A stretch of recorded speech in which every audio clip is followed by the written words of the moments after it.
हाय दोस्तों, नमस्कार। आप सभी का मेरे चैनल में स्वागत है। आज हम बात करेंगे सम्मान कैपिटल लिमिटेड की और उसके अंदर देखें किस हिसाब से यह कंपनी काम करती हुई दिखाई दे रही है, क्या इसका आगे का ओवरव्यू रहेगा। यानी कि ओवरऑल अगर हम समझे तो इस कंपनी के बारे में जो कुछ भी इस समय दिखाई दे रहा है चार्ट के हिसाब से तो कुछ बड़ी कोई ज़बरदस्त इसके अंदर चीज़ें दिखाई नहीं दे रही है।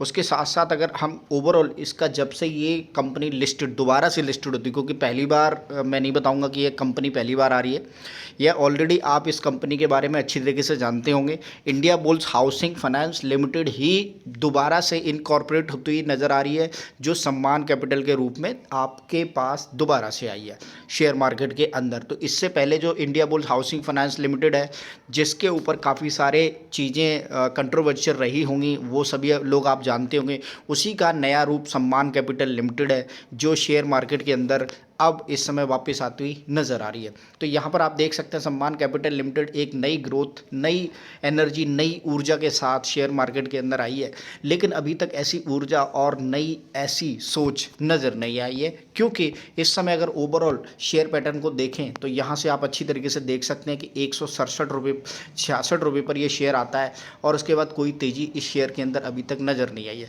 हालांकि गिरावट में इस शेयर ने 134 रुपये का लो बनाया और वहाँ से दोबारा से ये शेयर ऊपर की तरफ उठता हुआ नजर आया है। यानी कि तेजी तो रही, लेकिन तेजी कैसी रही वो देखना बहुत जरूरी है। क्या ये मोमेंटम आगे भी ऐसा ही बना रहेगा, उसको देखना बहुत जरूरी है।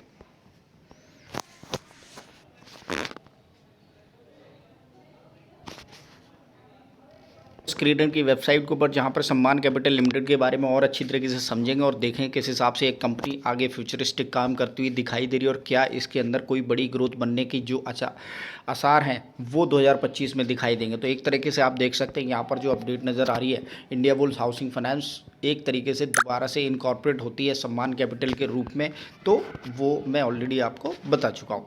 यहाँ पर अगर आप चार्ट को देखेंगे तो चार्ट के अंदर कोई बड़ी न्यूज़ नहीं है, लेकिन मार्केट कैप के हिसाब से देख सकते हैं तो 11,752 करोड़ की बड़ी कंपनी है, कोई छोटी मोटी कंपनी नहीं। 130 रुपये का इस कंपनी ने लो बनाया, 209 रुपये का ये कंपनी हाई बनाती हुई इस समय काफ़ी बढ़िया प्राइस यानी कि ऑलमोस्ट 159 के अपने लो पर बैठी हुई है, जहां से अगर मैं इन दोनों को कंपेयर करूं तो काफ़ी बढ़िया प्राइस इस समय आपको मिलता हुआ नज़र आ रहा है। अभी रिसेंटली इसने 134 रुपये का लो बनाया था, तो यानी कि मोमेंटम इस शेयर के अंदर आप देख सकते हैं।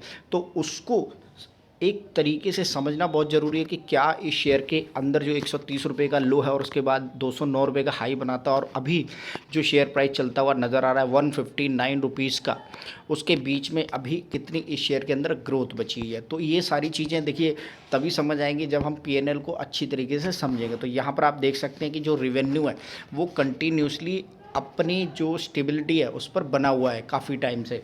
तो यहाँ पर रिवेन्यू की बात कर सकते हैं तो ये देखिए 2023 में, 2024 में, 2020 में, 2021 से बात करें तो लगभग 10,000 करोड़ का इसका रेवेन्यू था। उससे पहले और भी ज़्यादा था, और भी ज़्यादा था, और भी ज़्यादा, तो जो आपको नज़र आ रहा होगा। तो ये घटता हुआ नज़र आता है 2021 के अंदर और वहाँ से दोबारा से रिवैम्प करता हुआ ऊपर की तरफ चलता है। 2022 में काफ़ी अच्छा खासा रेवेन्यू ये जनरेट करने की कोशिश करता और उसके बाद लोएस्ट जो इस समय अभी बना हुआ है। तो एक तरीके से आप ये देख सकते हैं कि जो कंटिन्यूसली रेवेन्यू इस शेयर के अंदर बनता हुआ दिखाई दे रहा है वो डिक्रीजिंग फॉर्म के अंदर है, यानी कि कोई ग्रोथ ऐसी नज़र नहीं आ रही है। लेकिन इस साल जो ये साल है वहाँ पर आप देख सकते हैं ये दोबारा से ऊपर की तरफ उठता हुआ नज़र आ रहा है। 2022 की अपने जो इसने रेवेन्यू जनरेट किया था उसके नियर बाई है, यानी कि ऑलमोस्ट अभी इस शेयर के अंदर कोई बड़ी जो चीज़ें हैं वो मे भी हो सकती हैं कि आपको आने वाले टाइम में ये शेयर दोबारा से ऊपर की तरफ उठता हुआ दिखाई दे। देखिए हर किसी की लाइफ में अप एंड डाउन आते हैं, तो वही ये शेयर है।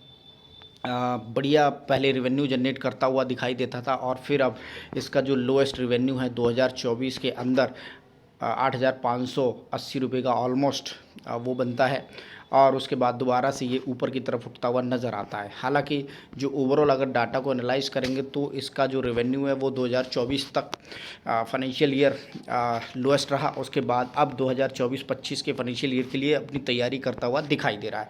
ओवरऑल अगर इसके प्रॉफिट को देखेंगे तो यहाँ पर आप देख सकते हैं कि जो रेवेन्यू से फाइनेंशियल प्रॉफिट है वो इस साल जो अभी तक है वो इनको लगभग 2487 रुपये का घाटे में चलते हुए दिखाई दे रहे हैं।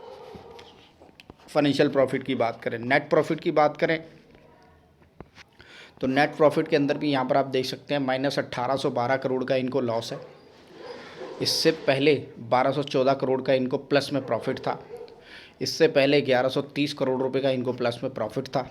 लेकिन इस साल इनको माइनस में जो चीज़ें दिखाई दे रही हैं, तो मे बी हो सकता है कि देखिए कंपनी के अंदर जहाँ तक मुझे नज़र आ रहा है ऐसी कोई फाइनेंशियली बड़ी मूवमेंट नज़र नहीं आ रही है।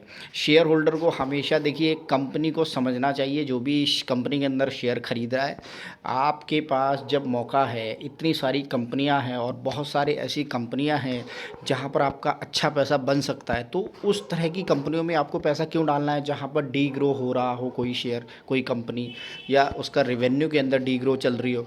ग्रोथ होना बहुत अच्छी बात है कि हाँ ग्रोथ हो रही है, लेकिन आपको ऐसा क्या लग रहा है कि ये कंपनी कल आके आपको 200-500% का रिटर्न दे सकती है? उससे तो बढ़िया आपको ग्रीन एनर्जी, विंड एनर्जी, ऊर्जा के क्षेत्र में उन शेयरों पर ध्यान देना चाहिए। तो यहाँ पर आपको जो चीज़ें देखिए काफ़ी सारी चीज़ें हैं यहाँ पर मैं आपको FII-DI की जो होल्डिंग है वहाँ पर भी दिखा देता हूँ कि कैसे प्रमोटर्स के पास इस साल, देखिए इस साल एक टाइम हुआ करता था 2022 के अंदर 9.60 की प्रमोटर्स की होल्डिंग थी। इस समय प्रमोटर की कोई होल्डिंग नहीं है, यानी कि प्रमोटर तो है ही नहीं। कंपनी की जो लाइबिलिटीज़ हैं आप किससे वसूलोगे कल कंपनी भाग गई तो 2024 में 2023 में ये देखिए कोई भी क्वार्टर है इनके पास कोई होल्डिंग नहीं है। FII के पास, हाँ FII भी 23.41% की होल्डिंग थी, फिर 19.33, अभी 19.13, यानी कि मे बी ऐसा लग रहा है कि जो FII ने इसके अंदर पैसा लगाया हुआ था वो भी धीरे धीरे निकलने की कोशिश कर रहे हैं। DIA की बात करें तो मे बी उनका भी यही हाल है कि 16% तक की होल्डिंग 2023 में हुआ करती थी इनके पास, अब धीरे धीरे वो भी इस शेयर के अंदर से निकलते हुए दिखाई दे रहे। इस समय उनके पास जो होल्डिंग है वो 6.62% है, इधर 19.13% है। लेकिन एक चीज़ चौंकाने वाली है, यहाँ पर जो FII की होल्डिंग है वो अप हुई है, यानी कि 19.77%, और DIA हालांकि उतनी नहीं। तो मे बी हो सकता है कि FII कुछ बड़ा गेम करने वाले हो और कंपनी की मैनेजमेंट के साथ कुछ तरह का हो कि हाँ अब ये दोबारा से रिवैम्प करने वाले हो, कुछ नया प्लान्स ऐसा हो जो ये कंपनी के अंदर आने वाले हो। तो मे बी देखिए ऐसा नहीं है कि कोई भी कंपनी का अप एंड डाउन आता है, पर इसका मतलब ये नहीं है कि वो कंपनी एकदम से ख़त्म हो जाएगी।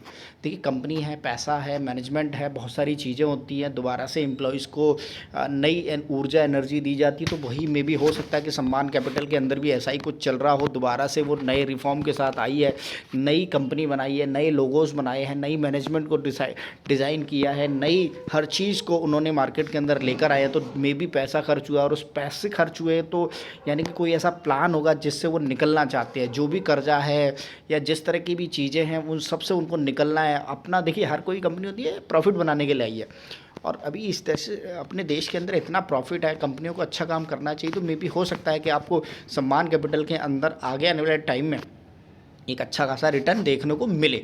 लेकिन मैं यही बोलूँगा कि इस तरह की कंपनियां जो लॉस मेकिंग है, आपको जब शेयर मार्केट के अंदर इतने सारे ऑप्शंस हैं तो क्यों सम्मान कैपिटल को आप देख रहे हो? इतनी सारी कंपनियां, मुथूट फाइनेंस है, सम्मान कैपिटल है, जो उसको क्यों देखना? आपको इतने सारे सेगमेंट्स हैं मार्केट के अंदर, आप दूसरी तरफ भी देख सकते हो, इतनी सारी कंपनियां हैं, आप दूसरी तरफ देखिए। तो मे बी काफ़ी सारी चीज़ें हैं आपको जहां देखिए मेरा काम है हर शेयर के बारे में, हर कंपनी के बारे में, फाइनेंशियल के बारे में, बैलेंस शीट के बारे में चीज़ों को देखना। और अगर आप यहाँ देख सकते हैं तो आप अच्छी तरीके से देख सकते हैं कि किस हिसाब से कंपनी की लाइबिलिटीज़ हैं और कंपनी की बोरिंग्स हैं, बहुत ज़्यादा नंबर हैं। जिस हिसाब से देखिए उन्होंने लोन्स को भी बांटा हुआ है, क्योंकि फाइनेंशियल कंपनीज़ में ऐसा ही होता है, कैपिटल वगैरह में उनके पास लोन्स होता है, तो इस वजह से थोड़ा सा बोरोइंग चलती रहती है हमेशा। और यही रीज़न है कि प्रॉफिट एंड लॉस के सेक्टर के अंदर अगर हम यहाँ देखें तो इस कंपनी को इस साल ऑलमोस्ट 2487 करोड़ का लॉस होता हुआ नज़र आ रहा है। और मे बी हो सकता है कि आगे आने वाले टाइम में ये दोबारा से ऊपर की तरफ ग्रो करे, क्योंकि अब ये यहाँ से अच्छी तरीके से मे बी काफ़ी सारी चीज़ें हैं 2025 के लिए उन्होंने अलाइनमेंट रखी होगी, नई कंपनी रिफॉर्म हुई है, नए मैनेजमेंट को रिफॉर्म किया है उन्होंने दोबारा से, तो उनके नए प्लान्स होंगे और मे बी हो सकता है कि नई चीज़ें आगे आने वाले टाइम में इस कंपनी के अंदर देखने को मिले।